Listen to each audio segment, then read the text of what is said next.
In the misty heart of the Appalachian Mountains, a place steeped in folklore and whispers of the unknown, lived an elderly woman named Alara. Her home was a small, cozy cabin, weathered by time and seasons, nestled deep within the ancient woods. Alara was a woman of the forest, her days spent tending her garden, foraging for herbs, and living in quiet harmony with nature. She'd seen her share of strange things in her 80 years, from glowing lights dancing between the trees to sounds that defied explanation. But nothing could have prepared her for what she found one crisp autumn morning. The air was sharp, with the scent of pine and damp earth. As Alara made her way to a stream to fetch water, a faint, whimpering sound cut through the gentle murmur of the flowing water. It was a sound of distress, small and fragile. Her curiosity piqued. She followed the sound, her worn boots treading softly on the moss-covered ground. Hidden beneath a tangle of ferns near the stream's edge lay a creature unlike any she had ever seen. It was an infant, but not a human one. It was covered in a coat of fine, downy fur, the color of rich soil. Its eyes, large and dark, were filled with a mixture of fear and desperation. The creature was gaunt, its small ribs visible beneath its fur, and it shivered uncontrollably, its tiny body struggling for warmth. Alara's heart, a vessel of compassion, went out to the little one. She could see it was starving and alone. Without a second thought, she gently scooped up the infant, wrapping it in her warm shawl. The creature, surprisingly light, nestled against her, its whimpers slowly quieting into soft, shaky breaths. Back in her cabin, the warmth of the hearth greeted them. Alara carefully placed the infant on a soft blanket near the fire. She warmed some goat's milk from her own small herd, adding a touch of honey. Using a dropper from her herbalist kit, she gently offered the sweet, warm milk to the creature. At first, it was hesitant, its large eyes watching her every move, but hunger soon won out. It began to suckle eagerly, its tiny hands clutching the dropper. A wave of relief washed over Alara. As she watched life return to the small being, she decided to call him Moss, after the soft green blanket that covered the forest floor. Days turned into weeks, and Moss began to thrive under Alara's care. His fur grew thicker and took on a deep auburn sheen. He grew stronger, his once fragile limbs now capable of clumsy, playful tumbles around the cabin. He was a curious and intelligent creature, his eyes following Alara with a profound understanding. He would mimic her actions, trying to help her stir pots or sort herbs, often with comical results. A deep, unspoken bond formed between the old woman and the strange forest child. The silence of her cabin was now filled with his soft coos and playful chirps, a melody she hadn't realized her life was missing. Alara knew, however, that Moss was not a pet. He was a wild thing, a child of the deep woods. She'd heard the local legends, the stories of the Sasquatch, the gentle giants who roamed the mountains, elusive and mysterious. Looking at Moss, with his distinctly humanoid features and expressive eyes, she had no doubt about his heritage. He was a Bigfoot, a baby Bigfoot, separated from his family.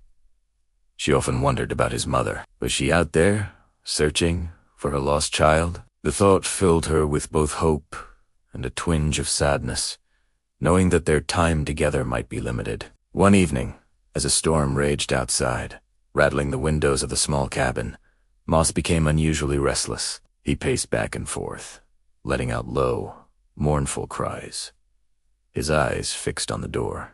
Alara tried to soothe him, offering his favorite treats and wrapping him in his warmest blanket, but nothing seemed to work. His distress was palpable, a deep, primal sorrow that Alara couldn't quell. The storm intensified, the wind howling like a mournful spirit through the trees. Then, above the roar of the wind and rain, came a sound that made the very foundations of the cabin tremble. It was a deep, resonant call, a sound that was both a question and a demand. It echoed through the valley, powerful and ancient. Moss responded instantly, his small cries turning into a series of excited, high-pitched calls. He ran to the door, scratching at the wood with an urgency that startled Alara. Her heart pounded in her chest. She knew who was out there. Taking a deep breath to steady her nerves, Alara slowly unlatched the heavy wooden door. As she pulled it open, she was met with a sight that stole the air from her lungs. Standing on her porch, silhouetted against the stormy night sky, was a figure of immense size. It was a female Bigfoot, towering over the cabin, her long, dark fur matted with rain. She was a giant, a creature of myth and legend made real. But it wasn't her size that held Alara's gaze.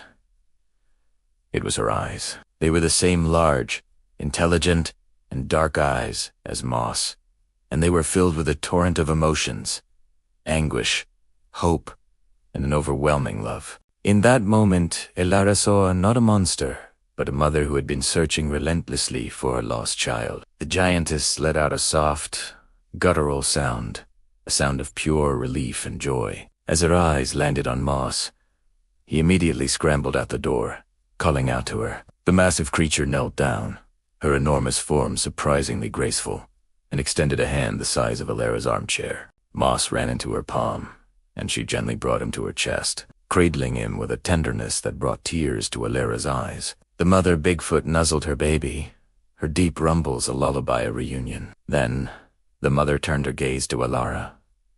She looked at the small, elderly woman who stood bravely on her porch. Alara braced herself, unsure of what to expect, but there was no threat in the giant's eyes, only a profound and undeniable gratitude. The mother Bigfoot slowly reached out her other hand, not in a threatening way, but with her palm open. On it lay a collection of objects. A perfectly formed, glistening quartz crystal, a bundle of rare medicinal herbs that Alara had only ever read about in old books, and a beautifully carved piece of driftwood. It was a gift. A thank you. Alara, her heart swelling with emotion, slowly reached out and took the items. She looked from the gifts back to the mother's eyes and gave a small, respectful nod. No words were needed. An understanding had passed between them, an acknowledgement of kindness shared between two very different mothers. The mother Bigfoot gave a final, soft rumble, a sound of farewell. With Moss held securely against her chest, she rose to her full, towering height, turned, and disappeared back into the stormy forest as silently as she had arrived. Alara stood on her porch for a long time, the rain washing over her, clutching the precious gifts. The cabin felt quiet again, but it was a different kind of quiet. It was no longer empty. It was filled with the warmth of a profound and magical memory. She had been a part of something extraordinary, a bridge between two worlds. As she finally closed the door, she knew that the legends of the forest were real, and that they were filled not with monsters to be feared, but with a capacity for love, gratitude, and family that transcended all boundaries. And in the heart of the Appalachian Mountains, Alara, the woman who had befriended a Bigfoot, held a secret that would warm her soul for the rest of her days. Thank you so much for watching. If you enjoyed this story, don't forget to like, comment with your thoughts, and subscribe for more tales from the edge of our world. We'll see you in the next video.